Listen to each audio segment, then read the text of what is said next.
Hello बच्चों, क्या हाल है। तो बच्चों आज हम लोग क्या पढ़ेंगे। आज हम लोग एक नया चैप्टर पढ़ते हैं क्लास 11th का, और उस चैप्टर का नाम है सेल डिवीज़न। और है तो ये बहुत छोटा चैप्टर, लेकिन कॉन्सेप्चुअल चैप्टर है बिल्कुल, और इसका यूज बहुत होता है। तो बहुत से ऐसे चैप्टर होंगे जिसमें इसका यूज होगा, खासकर जब क्लास 12th में हम लोग पढ़ते हैं रिप्रोडक्शन इन ऑर्गेनिजम्स, तो वहाँ सेल डिवीज़न से रिलेटेड कुछ क्वेश्चन आ जाते हैं।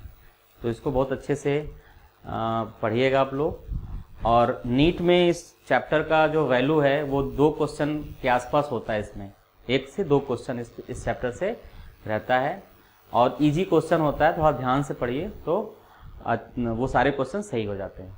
तो आज हम लोग क्या स्टार्ट करते हैं, सेल डिवीज़न।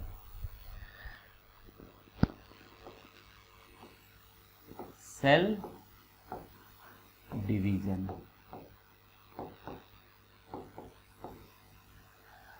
तो सबसे पहले तो यही क्वेश्चन उठता है कि सेल डिवीज़न क्या होता है। What is cell division?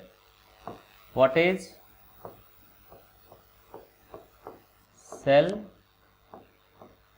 Division? Cell division क्या होता है? इसका आंसर यह है कि cell division is a metabolic phenomena या metabolic reaction in which the new cell arised. Cell division एक ऐसा फिनोमेना है जिसमें क्या होता है, नए नए सेल का फॉर्मेशन होता है। सो सेल डिवीज़न, जब सेल चैप्टर हम लोग पढ़ रहे थे तो उसमें एक थ्योरी है सेल थ्योरी, और उस थ्योरी में एक क्वेश्चन उठाता है कि नए सेल कैसे आते हैं। तो सेल थ्योरी किसने दिया था? स्लीडन एंड स्वान ने दिया था। लेकिन स्लीडन एंड स्वान क्या नहीं बता पाए? स्लीडन और स्वान दोनों लोग ये नहीं बता पाए थे कि नए सेल की ओरिजिन कैसे होती है।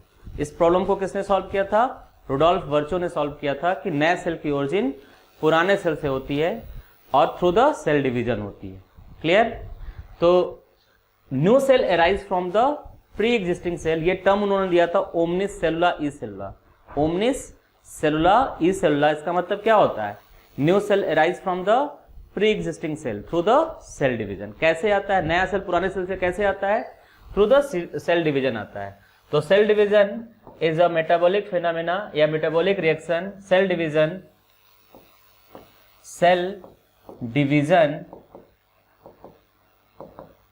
is a metabolic reaction. It is a metabolic reaction in which mother cell divide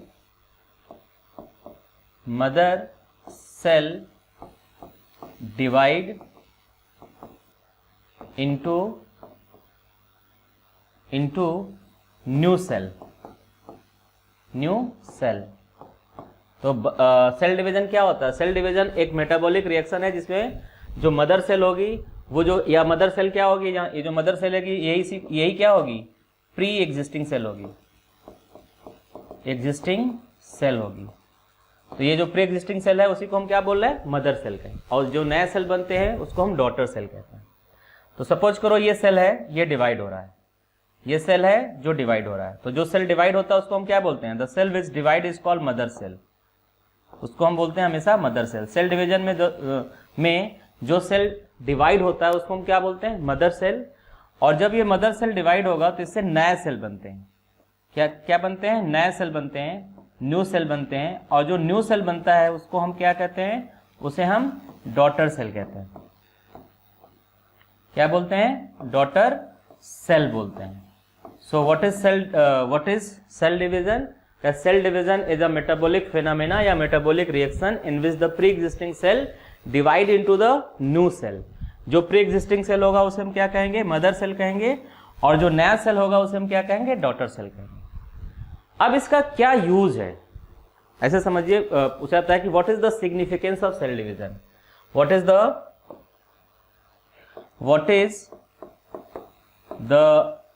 significance of cell division? Cell division का क्या सिग्निफिकेंस है? ये क्वेश्चन हो गया कि what is the significance of cell division, cell division का क्या significance है। तो इसका आंसर क्या होगा, what is the significance of cell division, cell division, cell division का क्या सिग्निफिकेंस है। तो इसका सेल डिवीजन का मतलब तो आप लोग समझ गए कि सेल डिवीजन का मतलब क्या होता है कि सेल डिवीजन एक मेटाबॉलिक रिएक्शन है जिसमें मदर सेल डिवाइड होगी और उससे नया सेल बनेंगे। लेकिन ये सेल डिवीजन क्यों होता है, मतलब इस चैप्टर में क्या पढ़ना है, व्हाई द सेल डिवाइड, कोई सेल कब डिवाइड होता है, व्हाई, कब कोई सेल डिवाइड होता है, कोई सेल कब डिवाइड होता है, व्हेन, और क्यों डिवाइड होता है और कैसे होता है। मतलब कोई भी सेल क्यों डिवाइड होता है, व्हाई, और कोई सेल कब डिवाइड होता है और कोई सेल कैसे डिवाइड होता है। ये तीन आंसर चाहिए इसको। क्या चाहिए, व्हेन, व्हाई एंड हाउ। ये तीन के आंसर आपको मिल गए तो ये चैप्टर आपको समझ में आ जाएगा। तो पहला कि what is the significance of cell division, cell division का सिग्निफिकेंस क्या होता है। तो पहला आंसर है कि अगर सेल डिवीजन नहीं होगा तो क्या नहीं होगा, ग्रोथ नहीं होगा, ग्रोथ एंड डेवलपमेंट नहीं होगा, डेवलपमेंट नहीं होगा। इसका मतलब सेल डिवीजन हेल्प किसमें कर रहा है, cell division help in growth and development. The first significance of cell division is in a growth and development. मतलब जो नए नए सेल बनते हैं उसी से तो ग्रोथ होता है ना, ग्रोथ के लिए क्या चाहिए, नए सेल चाहिए, तो ग्रोथ और डेवलपमेंट में यह हेल्प करता है। दूसरा क्या होता है कि when the growth is over, when the growth is over, growth is over, her unlimited तो ग्रोथ नहीं होगा ना, एक सर्टेन टाइम के बाद क्या होता है, ग्रोथ कंप्लीट हो जाता है। तो उसके बाद क्या करेगा है, when the growth is over, it help in the, किसमें हेल्प करता है, it help in the healing of injury, या it help in the removal of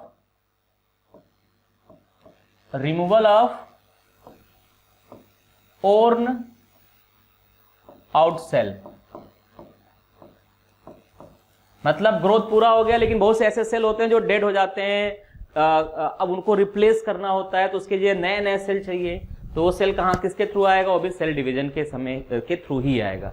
मतलब ग्रोथ के बाद वे सेल जो एक सर्टेन लाइफ होती है, सर्टेन लाइफ के बाद वो सेल बेकार हो जाते हैं, उसको रिप्लेस करना है, तो उसको रिप्लेस करने के लिए नए सेल चाहिए, और वो सेल भी कैसे आएगा, थ्रू द सेल डिवीजन आएगा।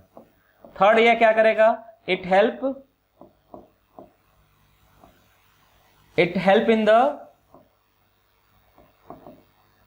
इन द हीलिंग ऑफ इंजरी।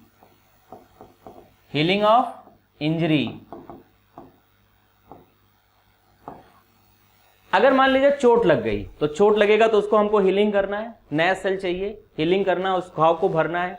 तो घाव को भरने के लिए क्या चाहिए, नए सेल चाहिए। वो सेल भी किसके थ्रू आएगा, वो भी सेल डिवीजन के थ्रू आएगा।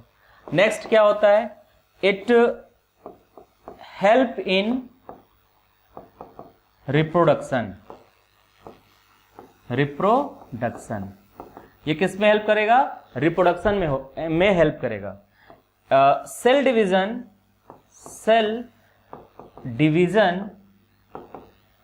Is a direct mode of reproduction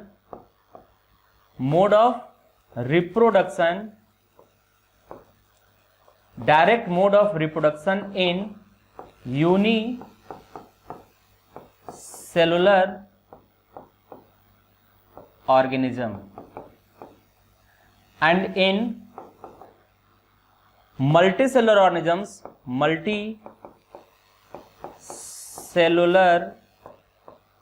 organisms,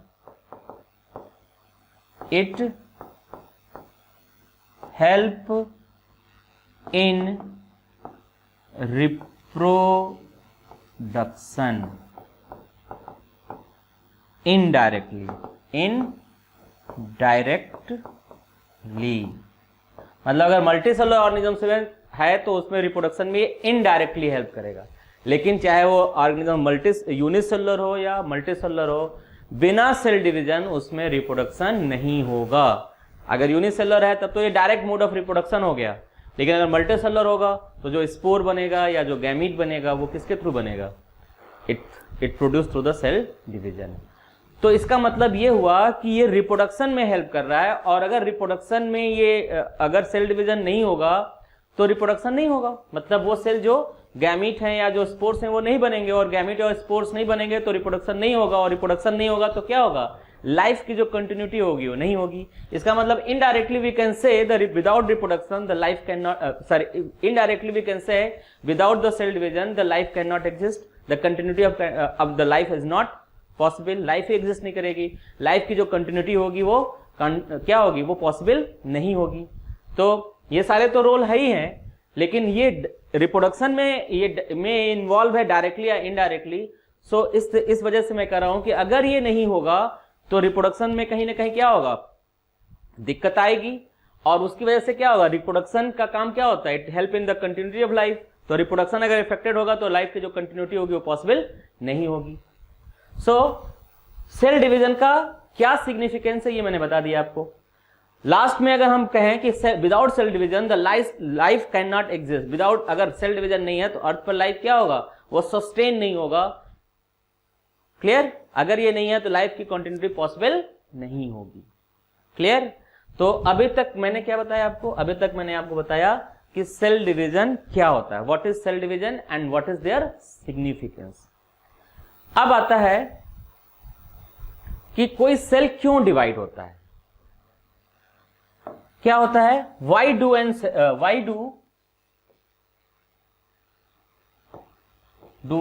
a cell divide? कोई सेल डिवाइड क्यों करता है? तो इसके पीछे क्या लॉजिक है? वो कोई सेल क्यों डिवाइड कर रहा है? तो इसका आंसर क्या होगा? तो पहला आंसर ये है, to maintain the C/N ratio, C/N ratio को मेंटेन करने के लिए सेल डिवाइड होता है। अब कहेंगे what is C/N ratio? C/N ratio क्या होता है? तो ये जो सेल होगा उसके अंदर ये क्या होगा? एक न्यूक्लियस होगा, और ये उसका साइटोप्लाज्म है, और ये उसका न्यूक्लियस है।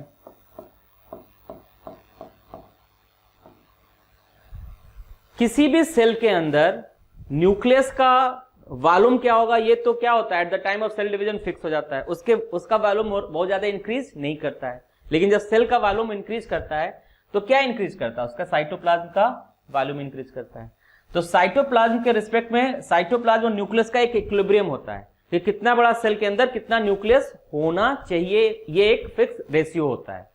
लेकिन जब वो रेशियो डिस्टर्ब होता है, जब सेल का वॉल्यूम बढ़ेगा तो किसका वॉल्यूम बढ़ेगा? इस साइटोप्लाज्म का वॉल्यूम बढ़ेगा, और जब साइटोप्लाज्म का वॉल्यूम बढ़ेगा तो उस रिस्पेक्ट में क्या होगा? न्यूक्लियस का वॉल्यूम तो बढ़ेगा नहीं, और इसकी वजह से क्या होता है? वो रेशियो डिस्टर्ब होता है। तो जैसे वो इक्विलिब्रियम डिस्टर्ब होता है, वो सेल क्या होता है? अपने उस रेशियो को मेंटेन करने के लिए सेल क्या हो जाता है? डिवाइड हो जाता है। फिर सुनिए मैंने क्या बताया कि किसी भी सेल के अंदर जो न्यूक्लियस होता है वो क्या होता है? उसका वॉल्यूम फिक्स्ड होता है। लेकिन जब सेल का की ग्रोथ होती है, सेल का ग्रोथ होता है तो सेल का वॉल्यूम बढ़ेगा। तो सेल का वॉल्यूम कैसे बढ़ता है? क्योंकि उसके साइटोप्लाज्म का वॉल्यूम बढ़ता है। लेकिन जिस रिस्पेक्ट में उसके साइटोप्लाज्म का वॉल्यूम बढ़ता है उस रिस्पेक्ट में उसका न्यूक्लियस के वॉल्यूम नहीं इंक्रीज करता है। क्लियर? तो उसका जो इक्विलिब्रियम होता है वो डिस्टर्ब होता है, और जैसे वो इक्विलिब्रियम डिस्टर्ब होता है वो सेल क्या हो जाता है? अपने इक्विलिब्रियम को रीगेन करने के लिए सेल डिवाइड हो जाता है। तो पहला तो ये काम ये होता है। दूसरा तो क्या होता है? टू मेंटेन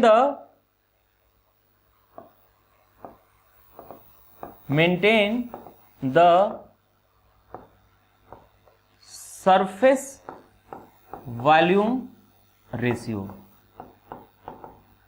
दूसरा क्या होता है, to maintain the surface volume ratio. जैसे जैसे उसका वॉल्यूम बढ़ता है उसका सरफेस एरिया घटने लगता है, और उस सेल की जब सरफेस एरिया घटेगा तो उसके अंदर क्या होगा, जो मेटाबॉलिक एक्टिविटी होती है वो अफेक्टेड होने लगती हैं, जिसकी वजह से उस सरफेस वॉल्यूम रेशियो को मेंटेन रखने के लिए क्या होता है, वो सेल डिवाइड हो जाता है। तो दो कारण हुआ, to maintain the C/N ratio और to maintain the surface volume ratio. और जो थर्ड जो होता है, कुछ माइटोजेन होते हैं, माइटोजेन होते हैं and they act as a stimulus. वो स्टिमुलस का काम करते हैं। जैसे प्लांट में साइटोकाइनिन होता है, वो स्टिमुलेट कर देता है, उसको इंड्यूस कर देता है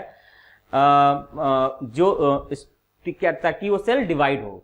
तो कुछ माइटोजेन होते हैं which act as a inducer, जो इंड्यूसर का काम करते हैं and induce the cell to divide. वो सेल को इंड्यूस कर देते हैं ताकि वो सेल डिवाइड हो जाए। ठीक, तो हालांकि एनिमल्स में इस तरह के कोई हार्मोन्स नहीं पाए जाते हैं, फिर भी प्लांट्स में तो पाया जाता है। तो कुछ माइटोजेन्स होते हैं एनिमल्स में, जैसे प्लेटलेट ग्रोथ फैक्टर्स होता है विच एक्ट एज अ माइटोजेन्स का काम करता है, लेकिन वो हार्मोन्स नहीं होता है।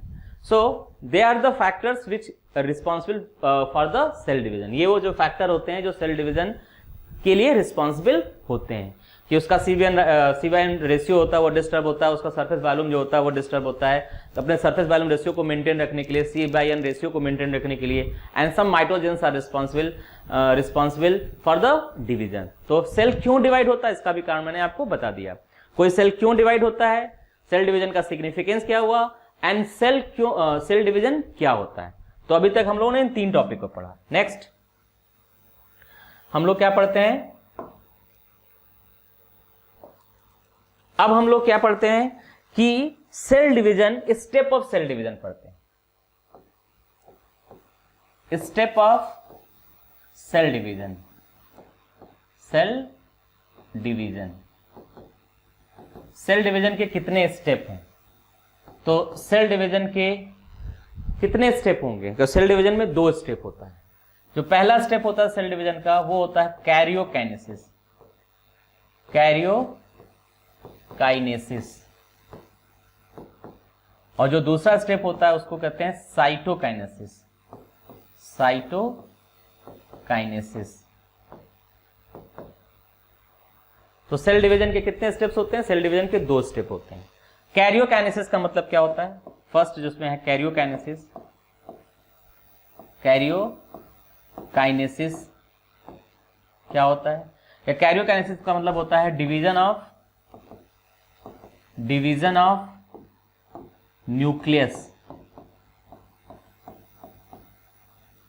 और साइटोकाइनेसिस का मतलब क्या होता है, साइटोकाइनेसिस का मतलब क्या होता है, साइटोकाइनेसिस का मतलब होता है डिवीजन ऑफ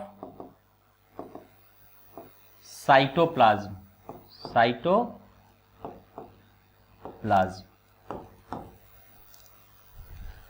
तो स्टेप ऑफ सेल डिवीजन, कोई भी सेल डिवाइड होगा, चाहे किसी भी तरह से डिवाइड हो, माइटोसिस हो या मियोसिस हो, उसमें 2 स्टेप जरूर आएगा। एक होगा कैरियोकाइनेसिस, पहला स्टेप यही होगा।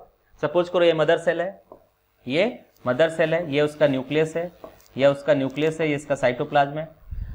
ये जो सेल डिवाइड होता है उसे हम मदर सेल कहते हैं, मदर सेल। अब जब ये डिवाइड होगा तो सबसे पहला स्टेप क्या होगा, कैरियोकाइनेसिस होगा, कैरियोकाइनेसिस होगा।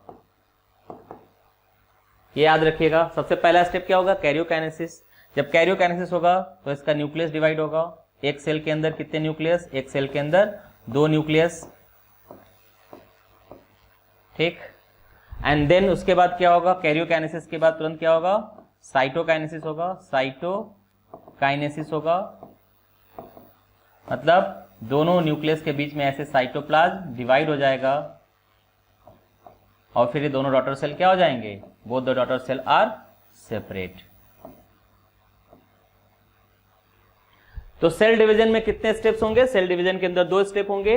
कैरियोकाइनेसिस, सबसे पहले उसका न्यूक्लियस डिवाइड होगा एंड देन उसका साइटोप्लाज्म डिवाइड होगा। क्लियर। अब तो याद रखिएगा सेल डिवीजन के स्टेप ऑफ सेल डिवीजन में 2 स्टेप होगा, कैरियोकाइनेसिस एंड साइटोकाइनेसिस। कैरियोकाइनेसिस का मतलब होता है डिवीजन ऑफ न्यूक्लियस, और साइटोप्लाज्म काइनेसिस का मतलब होता है डिवीजन ऑफ साइटोप्लाज्म। क्लियर। अब ये कैरियोकाइनेसिस का जो होगा ये दो तरह का होता है, माइटोसिस एंड मियोसिस। माइटोसिस का कैरियोकाइनेसिस थोड़ा डिफरेंट होता है और मियोसिस का कैरियोकाइनेसिस डिफरेंट होता है। क्लियर? इसके बाद आता है कि जब सेल डिवीजन के स्टेप आपने समझ लिया, अब आता है कि टाइप ऑफ सेल डिवीजन।